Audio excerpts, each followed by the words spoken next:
আজকের এই ভিডিওতে আমি চাইনিজ লোকেদের সিক্রেট বলবো, তারা টাকা কিভাবে সেভ করে।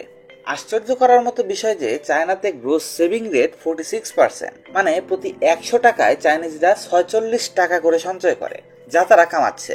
যেখানে বাংলাদেশ ভারতে হিসাব করলে এই সেভিং রেট 20-30%-এর মধ্যে থাকে। প্রশ্ন হলো, এত বড় গ্যাপ কেন?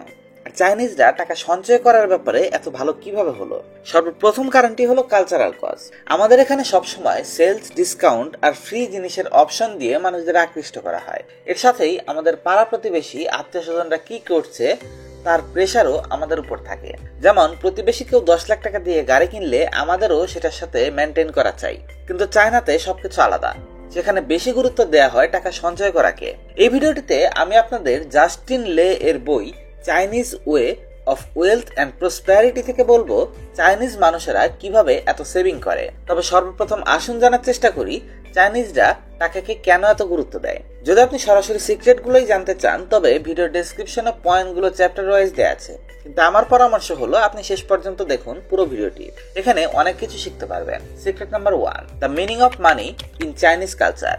চাইনিজ কালচারে বাচ্চাদের ছেলেবেলা থেকে শেখানো হয় টাকা সেভ করা অনেক ভালো বিষয়। তাদের সঞ্চয় করাতে বাহবা দেয়া হয়। নতুন বছর আর বার্থডেতে বাচ্চাদের লাল বক্সের মধ্যে টাকা দেয়া হয় গিফট হিসেবে, যাকে লাকি মানি বলা হয়। বাচ্চাদের মা বাবারা তাদের ইনকারেজ করে যেন তারা আরো বেশি টাকা সঞ্চয় করে। চাইনিজরা টাকাকে এত গুরুত্ব দেয় কারণ তাদের কাছে টাকা শুধু খরচ করার জন্য নয়, বরঞ্চ মান সম্মান এবং সফলতার একটা প্রতীক। রনি চ্যাং একজন ফেমাস কমেডিয়ান। তিনি একবার বলেছিলেন, চাইনিজ নিউ ইয়ারের সময়ে একজন আরেকজনকে গং জি ফাচাই বলে, যেটা বেশ ইন্টারেস্টিং বিষয়। এর মানে হলো I hope you get rich, মানে আমার শুভকামনা রইল তুমি ধনী হয়ে ওঠো। হ্যাপি নিউ ইয়ার বলার জায়গায় তারা একজন আরেকজনকে ধনী হওয়ার শুভকামনা দেয়।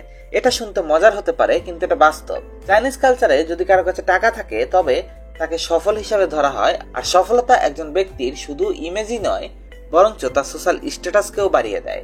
Number 2, the one child Chinese policy. 2016 সাল পর্যন্ত চায়নাতে ওয়ান চাইল্ড পলিসি ছিল। এর মানে প্রতিটা পরিবার শুধু একটা বাচ্চা জন্ম দিতে পারবে। যদি কোনো পরিবারে একটার বেশি বাচ্চা জন্ম হয় তবে তাদের ফাইন দিতে হতো। এর ইম্প্যাক্ট এরকম হয় যে মানুষ বেশি বাচ্চা নিতে চাচ্ছিল না, যার ফলে পপুলেশন গ্রোথ একেবারে কমে যায়।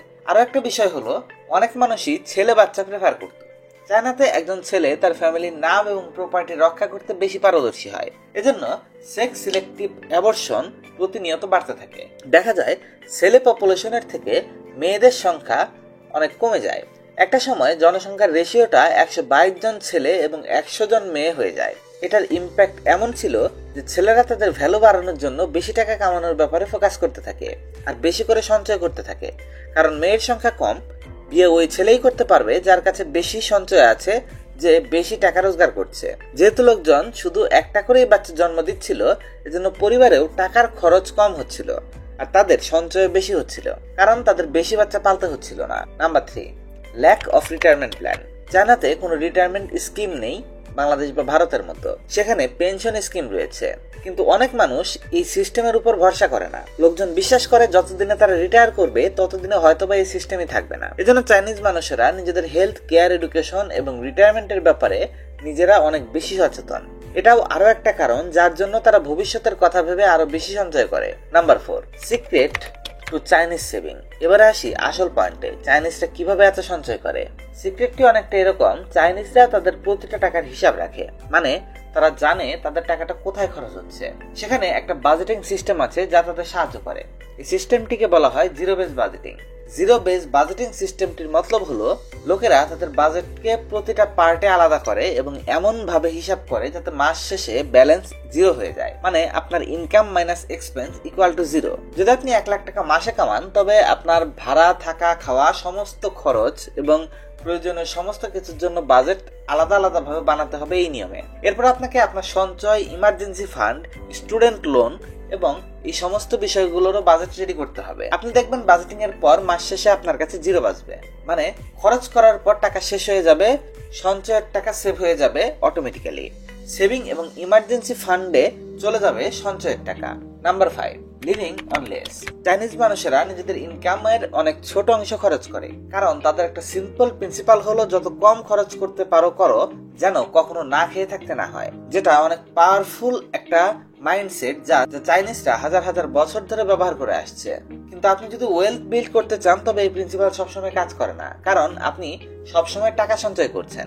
একটা সময় পর গিয়ে আপনার মধ্যে স্কারসিটি মাইন্ডসেট তৈরি হতে পারে, মানে আপনি সবসময় টাকা বাঁচানোর ভয়ে ভয়ে জীবন কাটান এবং আপনার মাইন্ডকে লিমিট করে নেন যে আপনাকে কম টাকাতেই চলতে হবে। স্কারসিটি মাইন্ডসেট এর মানে হলো আপনি সবসময় কম অনুভব করেন এবং সবসময় চিন্তা করতে থাকেন আপনার টাকার অভাব যে কোনো সময় হতে পারে। এজন্য এটা জরুরি, যখন আপনার ইনকাম বাড়তে থাকবে, যেমন ভাবে বাড়তে থাকবে সেভাবেই আপনি আপনার মাইন্ডসেটকে আপডেট করতে থাকুন। আপনি একটা অ্যাবান্ডেন্ট মাইন্ডসেট নিজের মধ্যে তৈরি করুন, যেখানে আপনি ইনভেস্টমেন্টের অপরচুনিটি খুঁজে পাবেন এবং প্রতিনিয়ত ইনকামের নতুন নতুন সোর্স তৈরি করবেন। Number 6, need versus want. Chinese মানুষেরা নিজেদের প্রয়োজন এবং চাহিদার মধ্যে পরিষ্কার পার্থক্য তৈরি করে নেয়। যেমন যদি কোনো কিছু তাদের নিড হয়, তবে সেটার পেছনে খরচ করতে তারা কখনো ঘাবড়ায় না, কিন্তু যদি সেটা ওয়ান্ট হয়, তবে এর পেছনে তারা সহজে টাকা উড়ায় না। এর মানে হলো, কারোর যদি টি শার্টের প্রয়োজন হয়, তবে এর মানে এই নয় যে সে টি শার্টটা ইয়েলো থেকেই কিনবে বা কোনো বড় ব্র্যান্ড থেকে কিনবে।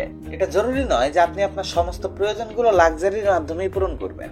এখানে আইডিয়াটা এমন যে আপনি আপনার খরচগুলোকে প্রাথমিকতার সাথে মিনিমাইজ করুন এবং যেখানে সঞ্চয় করা দরকার সেখানে সঞ্চয় করুন। যখন কথা ওয়ান্টেড আসে, তখন আপনি যা পছন্দ করেন তা একেবারেই কিনবেন না, ব্যাপারটা এরকম না। এখানে বলা হচ্ছে যখন আপনি কোনো কিছু কিনবেন, সেটা কেনার আপনার মন চাচ্ছে, আর আপনি এক্ষেত্রে ইনশিওর করুন যে ওই জিনিসটা আপনাকে প্রপার ভ্যালু দিচ্ছে। উদাহরণ হিসেবে ধরুন, আপনি 5,000 টাকা দিয়ে একটা ফেন্সি ওয়ালেট কিনলেন, কারণ আপনি সত্যি এটা চাচ্ছিলেন। এখন আপনাকে এটা দেখতে হবে এই ওয়ালেট থেকে আপনার অনেক বছর পর্যন্ত ভ্যালু পাবেন কিনা।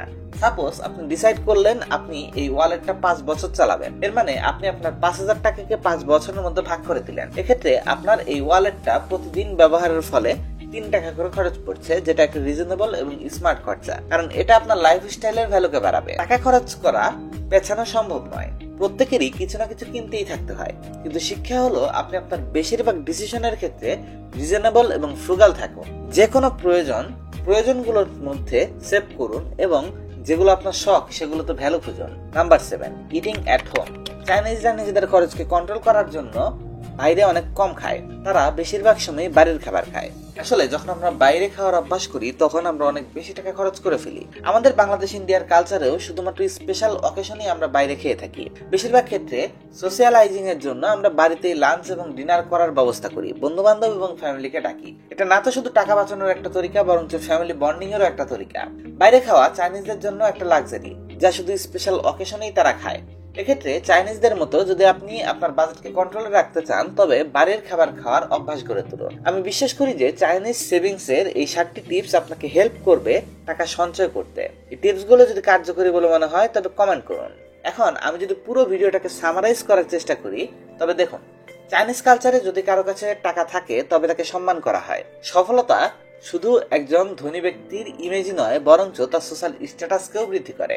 দ্বিতীয়টি ছিল ওয়ান চাইল্ড পলিসি। এটার ইম্প্যাক্টের কারণে লোকজন অনেক বেশি টাকা সঞ্চয় করতে 2016 পর্যন্ত এই অভ্যাস তাদের এখনো রয়েছে। তৃতীয় কারণটি ছিল ল্যাক অফ রিটায়ারমেন্ট প্ল্যান। চায়নাতে রিটায়ারমেন্ট স্কিম নেই, এজন্য লোকজন হেলথ কেয়ার এবং এডুকেশন আর রিটায়ারমেন্টের জন্য নিজেরাই টাকা সঞ্চয় করে। 4 নম্বরে ছিল সিক্রেট অফ চাইনিজ সেভিং, মানে এরা তাদের একটা টাকার হিসাব রাখে, তারা জিরো বেস বাজেটিং করে। পঞ্চমটি ছিল চাইনিজরা কম খরচে জীবন চালায়। তাদের সিম্পল ফিলসফি হলো যত কম খরচ করতে পারো করো, যাতে কোনোদিন না খেয়ে থাকতে না হয়। ষষ্ঠ নিয়মটি ছিল তারা তাদের প্রয়োজনের পেছনে খরচ করতে কখনো ঘাবড়ায় না এবং ওয়ান্টের পেছনে বা শখের পেছনে খরচ করার সময় বারবার হিসাব কিতাব করে নেয়। আমি যদি আপনাকে একটা সিম্পল উদাহরণ দেই, তবে বাংলাদেশ ভারতে বেশিরভাগ জায়গায় খাওয়ার পানি পরিষ্কার পাওয়া যায় না, কিন্তু লোকজন একটা ভালো ফিল্টার লাগানোর পরিবর্তে দাম দিয়ে একটা মোবাইল সেট কেনার ব্যাপারে বেশি প্রেফার করে। তাদের প্রয়োজন হলো ওয়াটার ফিল্টার, কারণ এটা তাদের সুস্থ রাখতে সহায়তা করে। কারণ এই পানি দূষণের কারণে অনেক মানুষ অসুস্থ হচ্ছে, জন্ডিস হচ্ছে, টাইফয়েড হচ্ছে, কিন্তু তারা খরচ করছে তাদের শখের পেছনে। এখানে একজন চাইনিজ ব্যক্তি হলে আগে ফিল্টার কিনবে, পরে ফোন। এটাই আমাদের আর তাদের মধ্যে পার্থক্য। আজকের ভিডিওটি পর্যন্তই। কেমন লাগলো অবশ্যই কমেন্ট করে বলবেন, আর ভিডিওটি যদি আপনার কাছে উপকারী বলে মনে হয় চ্যানেলটিকে সাবস্ক্রাইব করবেন।